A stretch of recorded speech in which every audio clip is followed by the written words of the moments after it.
Gostaria de convidar agora a professora Flávia Bravo, que vai falar sobre vacinação de adolescentes em escolas, os desafios, né, que são grandes.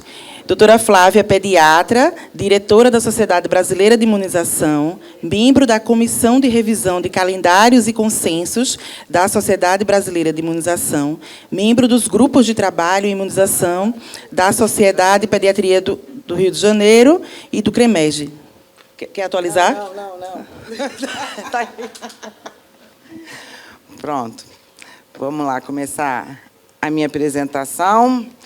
Meus conflitos de interesse eu já apresentei ontem. E esse é um tema muito bacana.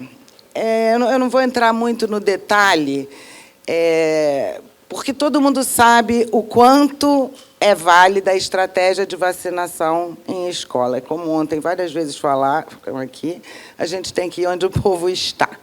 E aonde que está o adolescente? O adolescente está em boate, o adolescente está em clube, ele está em qualquer lugar, mas ele não está em consultório médico.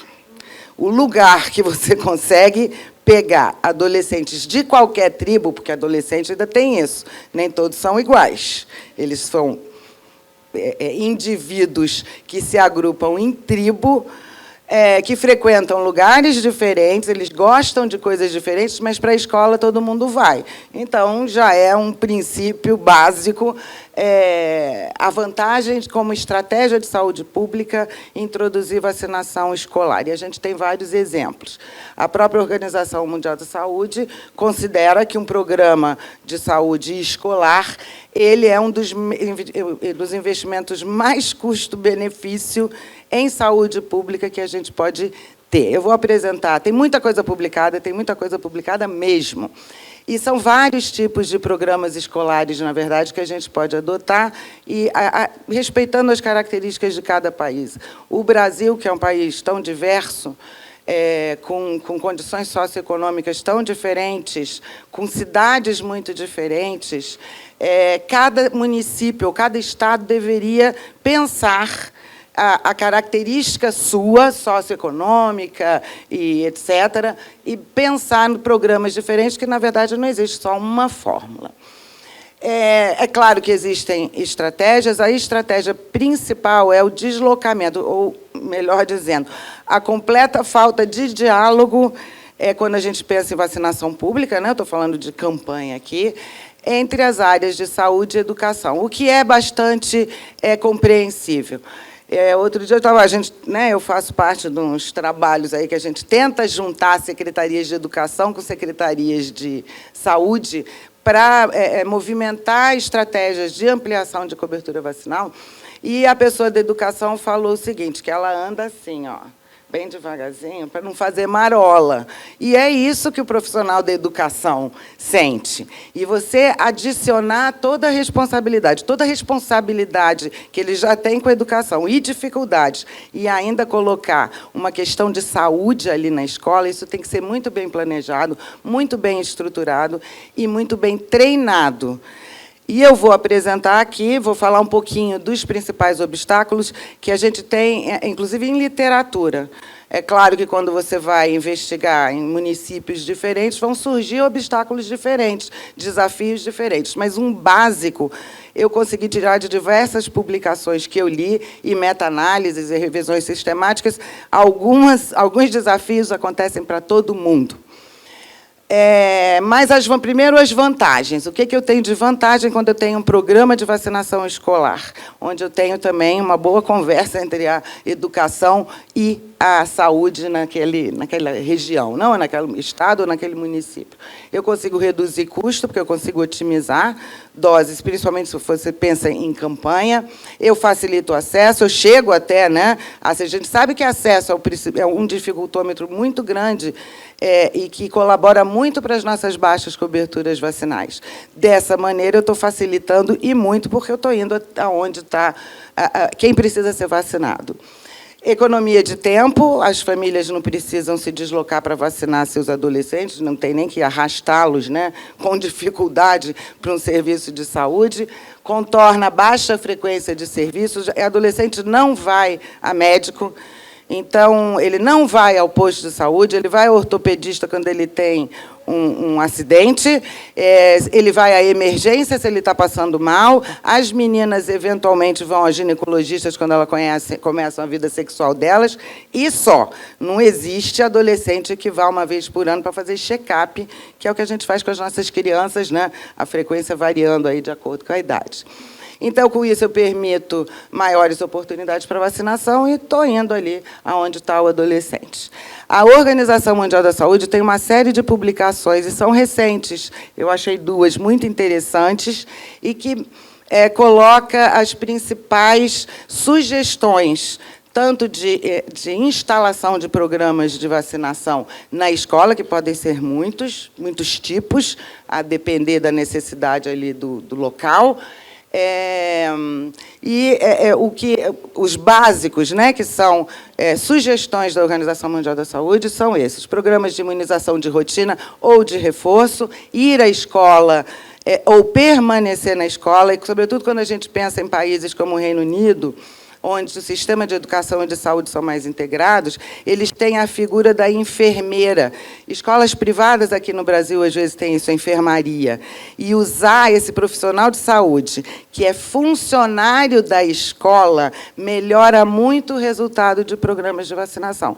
Claro, você tem um funcionário da educação, mas que tem intimidade com saúde e vira ali um multiplicador de informação e treinador para os outros profissionais, para a gente ter sucesso, seja qual for a estratégia de vacinação lá dentro. Outra sugestão é vacinação em resposta a surtos de doença, que é uma estratégia. O Rio de Janeiro o município do Rio de Janeiro vivenciou vários surtos, né, alguns anos atrás, de varicela e de hepatite A, e essa foi uma estratégia usada, apesar do Rio de Janeiro fazer tudo errado, nessa época funcionou muito bem o controle de surtos de hepatite A e de varicela. Hoje em dia está tudo destruído lá, não sei nem, por isso que nós somos os penúltimos, estamos entre os 10 piores em cobertura. Mas eu sou paulista, hein, gente, apesar do sotaque.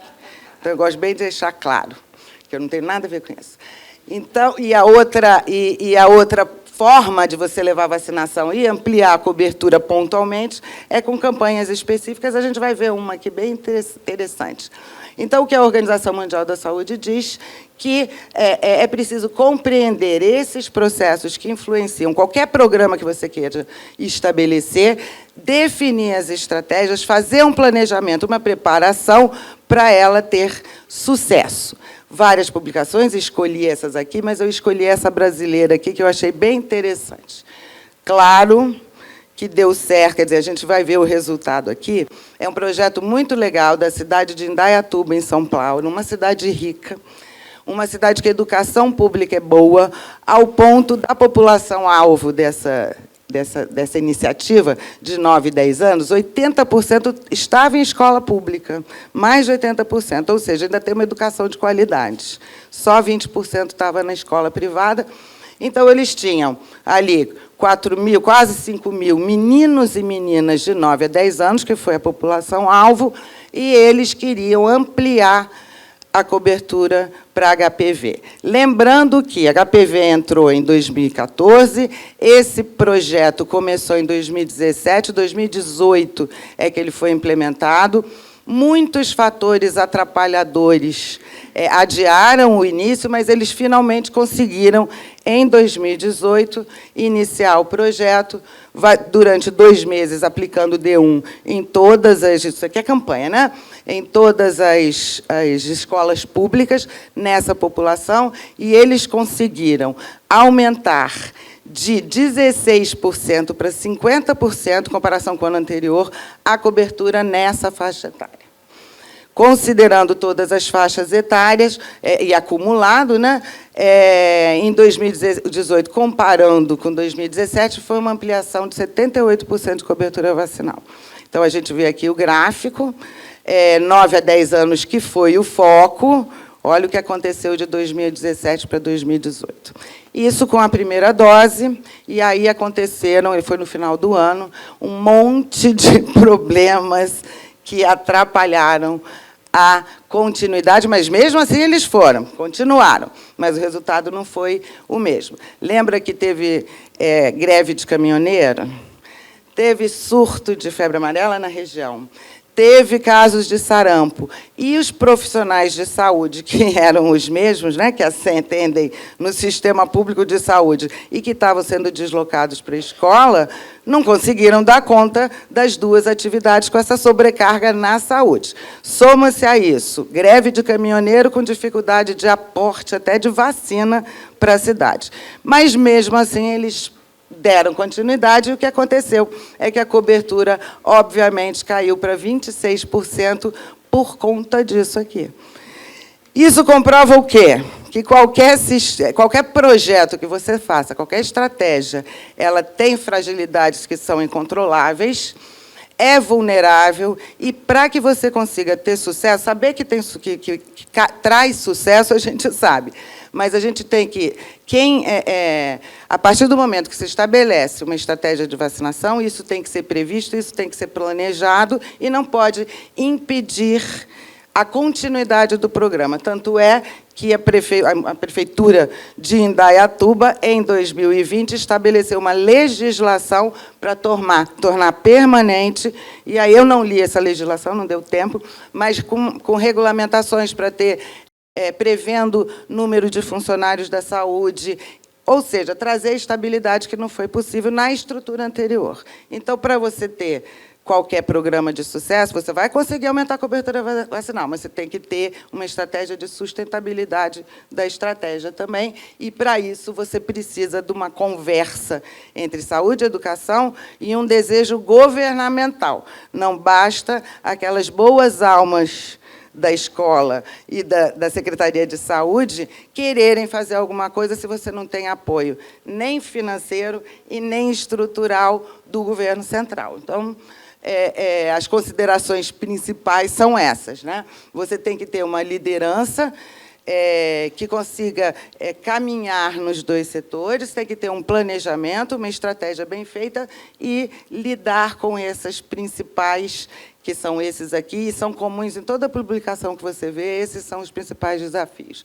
A liderança e governança do programa, para que ele se sustente, como será feito o modelo de organização de tudo, né? Seja de profissional para trabalhar nas escolas, seja de como fazer isso, os insumos, etc. Um bom relacionamento entre escola e saúde, e com os pais, uma capacidade de força de trabalho dedicada e garantida para o projeto, a comunicação, a gente vai falar um pouquinho mais para frente, e aqui o ponto fraco, que a gente sempre tem, né? A questão do registro, que o ideal é que você tenha uma forma de o que está sendo feito na escola, então tem que ter uma infraestrutura, entre para os dados do Ministério, senão isso pode se perder.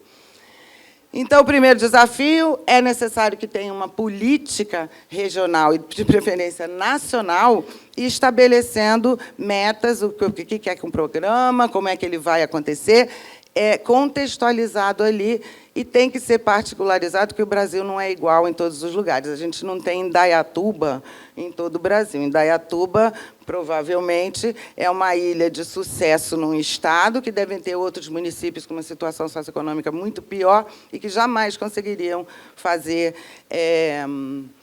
uma estratégia dessa. Indaiatuba ainda teve o apoio do governo municipal. Então, por isso, ele conseguiu estabelecer esse programa aí. E a sua sustentabilidade com lei municipal. Tem que ter o apoio e um diálogo entre esses diferentes setores, saúde, educação e assistência social também. Lembrar que muitos municípios não têm o IDH alto. Quem chega nas famílias são os agentes de saúde e as assistências sociais municipais, e essa população, todos esses profissionais todos, têm que se envolver para conseguir a meta estabelecida, o objetivo final de aumento de cobertura. Gestão e liderança. Muitos trabalhos, muitas dessas revisões aí sistemáticas que eu li, principalmente em países muito complexos, que não são uniformes, com ricos e pobres, etc., esse foi um desafio bem grande. E eles todos identificaram a importância de ter um líder que seja ambientado tanto com questão de saúde como de educação. É a questão da enfermeira da escola, que no Reino Unido isso é frequente, aqui no Brasil a gente não tem, no máximo tem escola privada.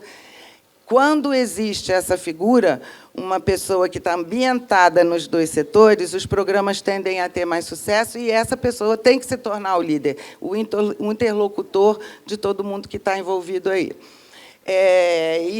E há uma necessidade de envolver a equipe docente, professores também, fiscais de alunos, para treiná-los, para ensiná-los sobre a segurança, porque eles são os principais replicadores. Na hora que da vacinação em si, essa população de professores, a pessoa que trabalha na cozinha, o inspetor, se eles têm um conselho ruim, se eles acreditam em fake news, eles acabam transmitindo isso e você tem filas com surto de desmaio e etc. e tal, porque, na verdade, é semeado pelo próprio profissional da educação, que é ali que não comprou a ideia. Então, é importantíssimo isso. E aí vem a comunicação, treinamento, colaboração entre as organizações. Isso tudo tem que ser planejado com antecedência, tem que fazer um treinamento e uma escolha de líderes. A questão da relação empregatícia, que eu já falei, quando o funcionário, a equipe de enfermagem, tem ligação com o setor de saúde, nenhum com a escola, isso enfraquece o resultado de um modo geral, isso mas é o que a gente tem que conviver, porque é assim que é, então isso passa a ser um desafio, e o desafio pior é treinar essa gente toda e engajá-las, né, fazer com que elas entendam a importância daquilo. Infraestrutura e instalação, outro desafio. Às vezes, geograficamente, as escolas são complicadas. Para você prevenir surto de desmaio, que geralmente acontece quando as filas são muito longas, é preciso uma estratégia também para botar esses adolescentes sem situações que aumentem o estresse. Então, organizar horário, organizar tamanho de fila, como que é distribuído os postos, né, de vacinação, para que aconteça de uma maneira... E o número de funcionários que vai estar lá vacinando também, de profissionais para isso, para que eles não passem muito tempo nem em fila, nem vacinando. Faz e vai embora, faz e vai embora. Quanto mais você acumula, mais chance você tem daquelas reações psicogênicas em massa, que aquilo vira uma cadeia que não para mais, e, às vezes, você não consegue, no dia seguinte, ter sucesso nenhum com a sua estratégia. O quinto desafio é logística e organização das ações, que, na verdade, está meio permeado em tudo isso, é determinar o fluxo das salas, etc., que eu já falei aqui. A questão de colher dados, né? Não dá para você, enquanto está aquela fila enorme, atrasar mais ainda o atendimento para poder pegar todos os dados, que tenha um sistema de informática que facilite e acelere isso. Nada disso é fácil, tudo isso é um desafio. E, para mim, o principal é a comunicação, principalmente com os alunos, com os pais, e a introdução do tema é o jeito que mais sucesso, é a estratégia que mais sucesso traz nessas iniciativas, que é inserir o tema vacinação, o tema saúde, seja como tema transversal no programa escolar, seja como uma matéria criada, alguns países criaram entre os seus, as matérias ali que são definidas, a prevenção, e aí isso ir ambientando o aluno com essa questão da promoção da saúde, do cuidado com ele mesmo, e uma comunicação com os pais. Lembrando que tem que estar inserido e tem que pensar qual é o nível ou a situação socioeconômica e de crenças, que são muito diferentes. Se você tem uma cidade muito pequena, onde a liderança da cidade é um indivíduo, um prefeito, um pastor, seja o que for, contra a vacinação, você tem que saber lidar com isso, sem entrar em atrito com aquela liderança, seja religiosa, seja social, porque é ali que eles estão inseridos. Então, na verdade, você tem que fazer aquele líder se convencer de que ele precisa colaborar. Não é fácil, é um desafio, existem várias sugestões, nenhuma infalível, e cada um tem que descobrir qual é a estratégia. A escola pode ajudar muito nos 6 que são relacionados à hesitação vacinal. A gente sabe que a hesitação tem crescido não só no Brasil, mas em outros países, aqui especificamente. E como que a escola pode ajudar nisso? Em relação ao C da confiança, é exatamente fazendo uma preparação, inserindo na discussão entre os alunos e entre as famílias essa questão da conscientização, da importância e da segurança das vacinas. Em relação à complacência o que é? É você não ter medo da doença. Eu não vejo mais difteria, para que eu vou tomar essa vacina? Não tem mais pólio, para que eu vou tomar essa vacina? E é justamente essa complacência que pode ser contornada no ambiente escolar com educação, né? Com informação, tanto para a equipe discente como para os pais, para as famílias e etc.